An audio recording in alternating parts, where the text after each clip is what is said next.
할렐루야. 부활의 능력을 날마다 체험하는 우리가 되기를 간절히 소망합니다.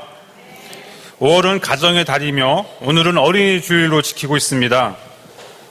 미래의 꿈나무인 자녀들이 하나님의 말씀으로 잘 양육되고 성장할 수 있도록 끊임없는 기도와 관심을 가져주시기를 간절히 소망합니다.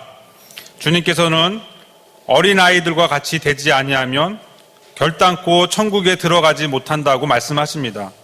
또 어린아이와 같이 자기를 낮추는 사람이 천국에서 큰 자라고 말씀하셨습니다. 어린아이처럼 꾸밈없이 순진해져야 한다는 의미는 낮아지는 것입니다. 겸손의 삶을 사셨던 예수님을 따라서 예수님과 함께 낮아지는 그런 새로운 삶으로 들어가는 사람을 우리는 제자라 부릅니다.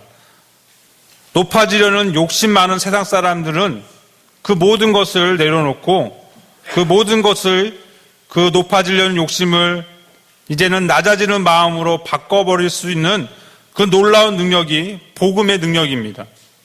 낮아지고 존재감이 없는 어린아이와 같이 순진한 삶, 주님과 동행하는 삶을 사시는 저와 여러분 되기를 간절히 소망합니다. 우리 말씀을 찾아볼 텐데요. 베드로전서 1장입니다. 베드로전서 1장 있는 말씀을 볼 텐데요. 1장 3절로부터 9절까지 있는 말씀을 보면 산소망이 되시는 예수님에 대한 말씀이 나옵니다. 이 베드로전서는 본도, 갈라디아, 갑바도기아, 아시아와 비두니아의 흩어진 나그네에게 편지를 쓴 내용이라고 서원에 나와 있습니다. 흩어진 나그네. 이 말은 박해를 당하는 기독교인, 예수님을 믿기 때문에 소외당하고 환난을 겪고 있는 교회 공동체를 말하고 있습니다. 이 베드로전서가 쓰여지는 시기를 보면 주 64년 네로 황제가 교회를 박해하는 시기에 어떤 전후로 성서학자들은 추정을 하고 있습니다. 우리 베드로전서 1장 2절에 있는 말씀을 다 같이 한 목소리로 봉독하겠습니다. 곧 하나님 아버지 미리 아심을 따라 성령이 거룩하게 하심으로 순종함과 예수 그리스도의 핏부림을 얻기 위하여 택하심을 받은 자들에게 편지하노니 은혜와 평강이 너희에게 더욱 많을지어다. 아멘. 우리가 읽은 2절에 있는 말씀은 흩어진 나그네의 구체적인 모습을 말씀하고 있습니다. 하나님 아버지의 미리 아심에 따라 성령이 거룩하게 하심으로 순종함과 예수 그리스도의 핏부림을 얻기 위하여 택하심을 받은 자들.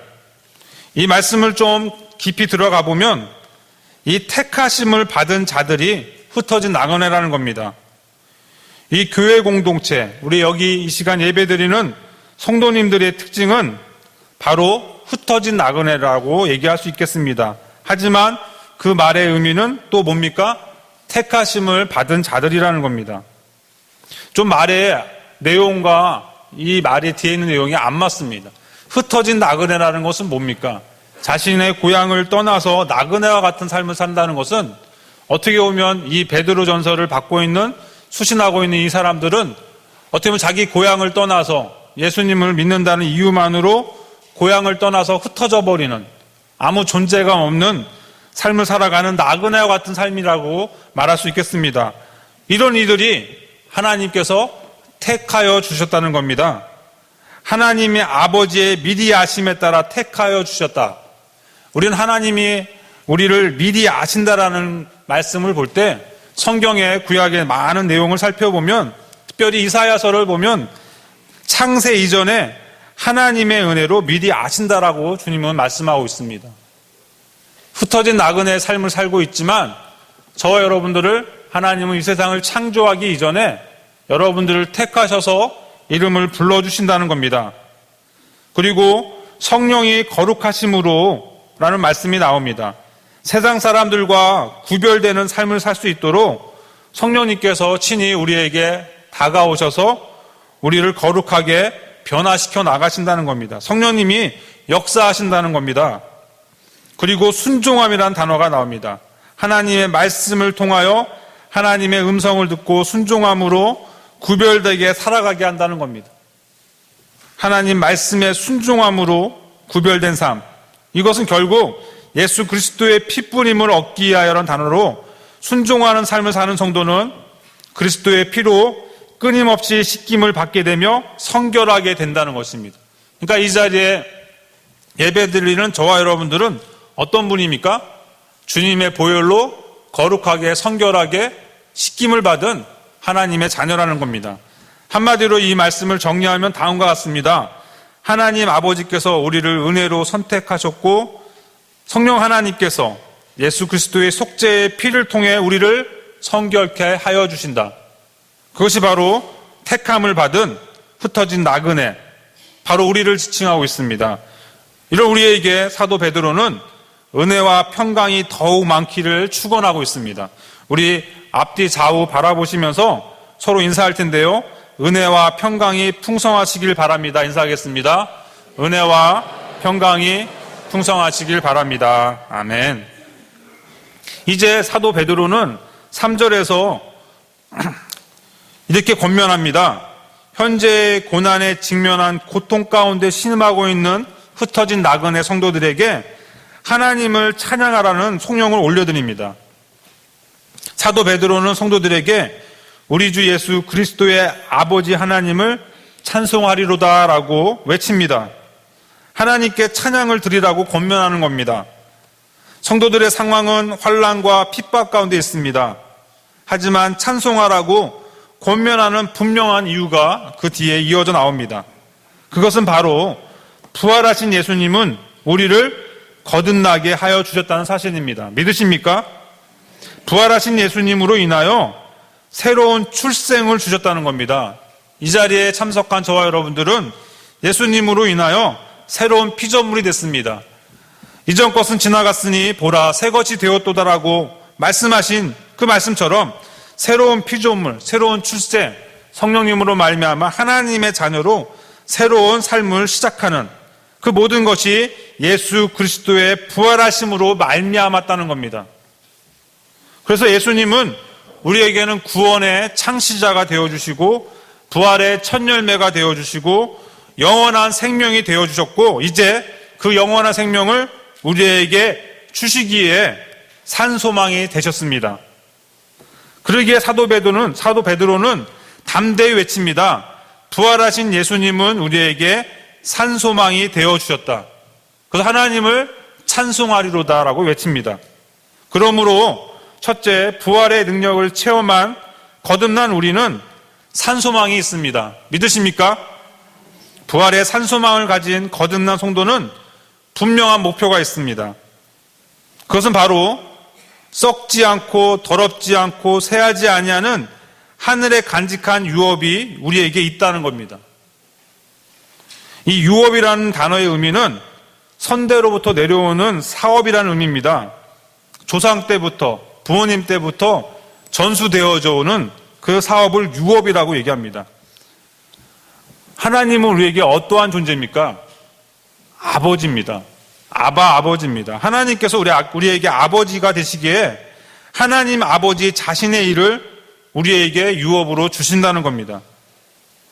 이스라엘 백성들이 출애굽을 통하여 하나님께 받은 약속은 너희가 너희에게 언약한 땅을 주리라는 말씀이었습니다. 하나님이 약속하신 땅을 기업으로 주시겠다는 겁니다. 그 약속의 땅은 너부터 너의 자손까지 영원히 그 땅을 주시겠다고 하나님은 약속하셨습니다. 그런 의미에서 유업이라는 의미가 구약에 쓰여진 것처럼 이제 산소망을 가진 거듭난 성도는 하늘에 간직한 유업을 잇는 분명한 목표가 있다는 겁니다. 그러니까 이 시간 예배드리는 저와 여러분들은 부활하신 예수님으로 말미암아 하나님 나라의 유업이 있습니다. 그것을 소망하고 나가는 그런 귀한 분이라는 겁니다. 그러기에 말세에 나타나기로 예비하신 구원을 얻기 위하여 믿음으로 말미암아 하나님의 능력으로 보호하심을 받았다라고 말하고 있습니다. 우리 베드로전서 1장 6절에 있는 말씀 다 같이 한 목소리로 읽어보겠습니다. 그러므로 너희가 이제 여러 가지 시험으로 말미암아 잠깐 근심하게 되지 않을 수 없으나 오히려 크게 기뻐하는도다.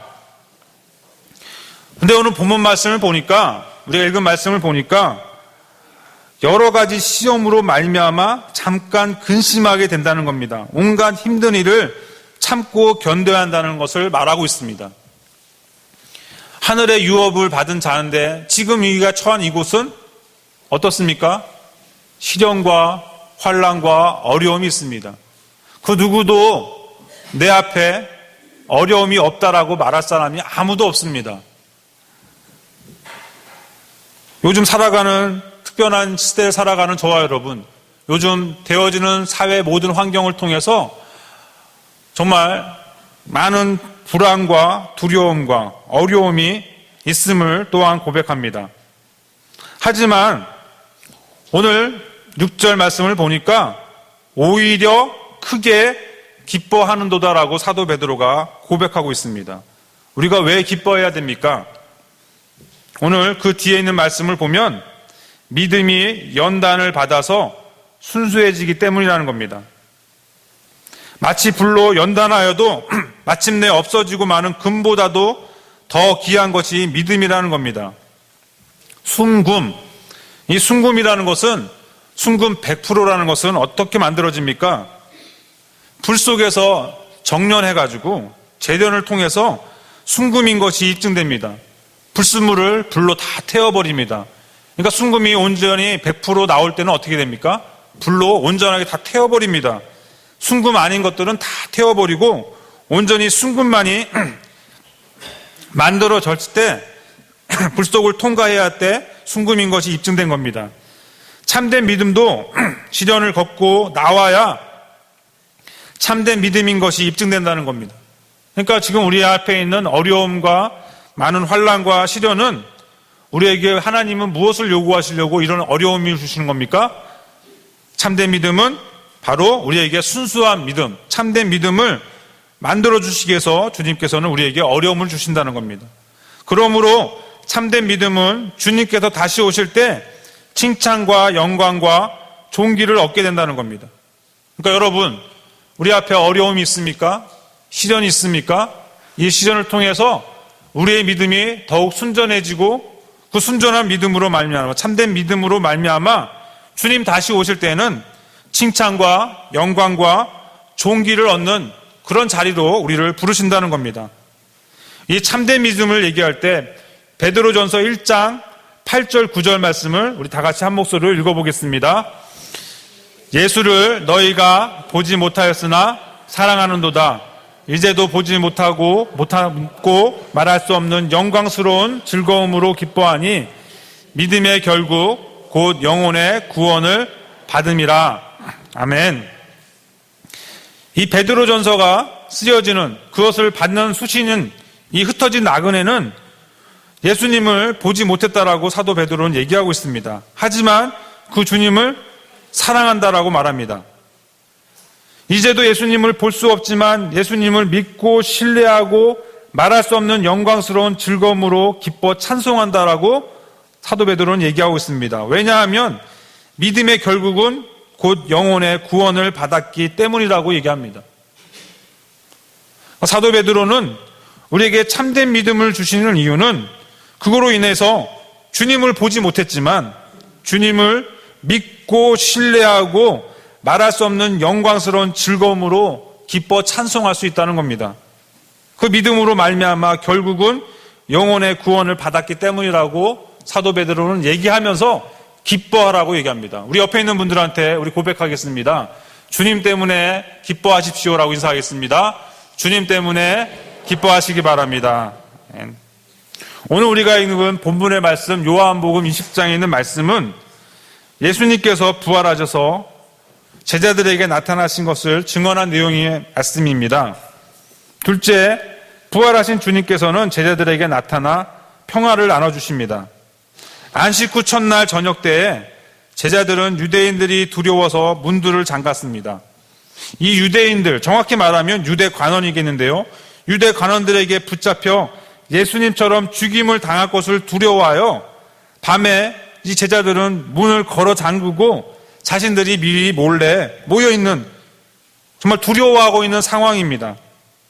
그러니까 제자들의 모습을 보면 정말 담대하게 복음을 전하는 그런 제자들이 아니라 유대 가문들이 자신을 붙잡아서 예수님처럼 십자가에 달려 죽일까봐 두려운 가운데 문을 걸어 잠기고 있는 불안한 상태가 바로 제자들의 모습이었습니다.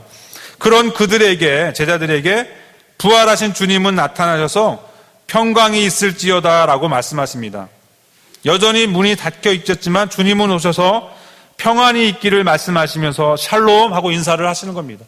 주님이 나타나 주신 겁니다. 그리고 손과 옆구리를 보여주십니다. 그러자 비로소 이분이 부활하신 주님이시다는 것을 깨달은 제자들은 주님을 보고 기뻐하게 됩니다. 그리고 이제 주님은 제자들을 세상에 파송합니다. 아버지께서 나를 보내신 것처럼 나도 너희를 보낸다. 사도로서 사명을 다시 한번 당부하시는 것이었습니다. 그리고 이 말씀을 하시고 제자들을 향하여 숨을 내쉬며 이르시되 성령을 받으라라고 말씀하십니다. 우리 요한복음 20장 23절에 있는 말씀을 우리 다시 한번 읽어보도록 하겠습니다. 23절에 있는 말씀입니다. 너희가 누구의 죄든지 사하면 사하여질 것이요 누구든지 죄를 그대로 두면 그대로 있으리라 하시니라. 제자들에게 사명을 다시 한번 회복시켜 주십니다. 바로 죄를 사하면 사하여질 것이고 죄를 그대로 두면 그대로 있으라는 겁니다. 사도들에게 이제 죄사함의 권세를 주십니다. 사도행전을 우리가 찬찬히 읽어보면 사도의 설교의 핵심은 죄를 대속하신 예수님을 증거하시는 건데 회개하라 그리고 죄사함을 받으라는 이 죄사함의 선포를 사도들이 선포하는 것을 볼 수 있습니다. 그래서 사도행전의 특징은 바로 죄사함을 선포하는 것입니다. 부활하신 주님을 만난 사람들은 그 마음 중심에 성령 하나님이 계시고 평안을 누리며 세상에 나가 복음을 전하고 죄사함의 권세, 정말 예수님을 믿으면 멸망치 않고 구원함을 받는다는 그 놀라운 복음을 전하는 사람으로 회복되는 것을 볼 수 있습니다. 오늘 읽은 본문의 말씀에서 셋째, 의심 많은 도마에게 주님은 나타나셔서 믿음 없는 자가 되지 말고 믿는 자가 되라고 주님은 말씀하십니다. 여기서 우리가 읽은 말씀 가운데 디두모라는 뜻은 이 쌍둥이를 의미합니다. 그러니까 디두모 도마는 쌍둥이 도마입니다. 그러니까 도마의 형제 가운데 한 명은 자신의 얼굴과 닮은 쌍둥이가 있었다는 얘기죠.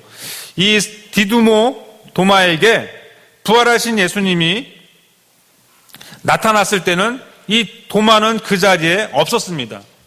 그러니까 부활하신 주님이 오셔서 두려워하는 그들에게 나타나셔서 평안이 있을지어다라고 인사하시고 성령을 보내주시겠다고 말씀하시고 이제 너희가 세상에 나가 복음을 전하는 자가 되라고 말씀을 하신 그 자리에 안타깝게도 이 디두모 도마가 함께 있지 않았습니다. 그래서 제자들이 디두모 도마에게 부활하신 주님을 보았다라고 말할 때도 이 도마는 그것을 믿지 못했습니다. 도마는 부활하신 주님을 만나서 손에 못자국을 보며 자신의 손으로 옆구리를 넣어보지 않고는 믿을 수 없다라고 말합니다. 26절의 말씀을 보니까 여드레를 지나서 제자들이 다시 집안에 모여 집안에 있을 때라고 말씀이 나옵니다. 여드레 8일이 지나고 나서 제자들과 함께 있을 때 그 자리에 도마가 있었습니다. 근데 그 자리에 주님은 나타나 주셨습니다. 주님은 너희에게 평강이 있을지어다 하시며 인사를 하십니다. 샬롬 하고 인사합니다. 그리고 주님은 이제 도마에게 말씀하십니다. 내 손가락을 이리 내밀어 나의 손, 십자가에 못 박힌 손을 보라. 내 손가락을 이리 내밀어 나의 옆구리, 창에 찔려 피와 물과 모든 것을 쏟으신 그 옆구리에 손을 넣어보라고 주님은 말씀하십니다. 그리고 도마에게 위대한 말씀을 하십니다. 믿음 없는 자가 되지 말고 믿는 자가 되라는 것입니다. 그러자 도마는 주님께 고백합니다. 나의 주님이시요 나의 하나님이시니이다. 한마디로 나의 주님, 나의 하나님이라고 도마는 주님께 고백합니다. 의심 많고 회의적이던 도마, 그가 부활하신 예수님을 만나면서 주님을 보면서 이제 예수님을 뭐라고 고백합니까? 나의 하나님이라는 고백을 합니다. 이처럼 부활은 예수님에 대한 수많은 구약의 예언의 말씀이 진실이었음을 보여줍니다. 부활은 예수님께서 하나님의 아들이심과 하나님께서 온 인류를 구원하시기에 보내신 분임을 증명합니다. 부활은 예수님의 구원 사명이 완전하게 성공하였고 예수님을 믿는 사람, 구원받은 성도는 예수님께 영광을 돌리고 예수님을 구주라고 주님이라고 선포하게 됩니다. 이 모든 일이 부활 때문에 이루어진 겁니다. 그러기에 이 부활을 통하여 우리는 정말 주님께서 이 부활을 통하여 슬퍼서 울고 있는 막달라 마리아에게, 상심에 빠져서 엠마오로 가고 있는 두 제자에게, 정말 유대 관원들에게 붙들려서 죽을까봐 두려워하고 있는, 그래서 문을 걸어 잠그고 있는 이 제자들에게 부활하신 주님은 찾아오셨습니다. 그리고 그들에게 평안을 주시고 성령 하나님을 보내주십니다. 그러므로 우리는 이제 주님 다시 오실 때까지 어린아이처럼 겸손히 낮아지는 그런 겸손한 삶을 살면서 주님을 믿는 자가 되기를 주님의 이름으로 축원합니다. 주님은 분명히 말씀하십니다. 너는 나를 본고로 믿느냐? 보지 못하고 믿는 자들은 복되도다. 주님은 말씀하십니다. 정말 우리가 주님을 우리가 눈으로 보지 못했지만 주님 살아 역사하셔서 우리를 만나주시고 주님을 믿는 그 믿음으로 말미암아, 순전한 믿음으로 말미암아 하늘의 유업을 바라보고 이제 주님 주신 그 은혜를 세상에 나가 주님의 부활의 증인으로 사는 삶을 살도록 우리에게 기쁨과 우리에게 즐거움을, 우리에게 희망을, 산소망을 우리에게 주십니다. 오직 은혜만을 나누는 저와 여러분 되기를 간절히 소망합니다. 시간 다 같이 기도하겠습니다. 부활하신 예수님은 우리에게 산소망을 주시고 하늘의 나라에 유업을 주시며 우리에게 참된 하늘의 평화를 주시고 이제는 믿는 자가 되게 하여 주시는 그 모든 것이 예수 그리스도의 부활이심을 우리가 이 시간 믿습니다. 이 참된 부활의 신앙을 갖고 하나님의 나라를 소망하며 믿음으로 사랑을 나누는 우리가 되게 주님 인도하여 주옵소서. 모든 걸 감사드리며 이 모든 간구를 부활하신 예수 그리스도의 이름으로 간절히 기도합니다. 아멘.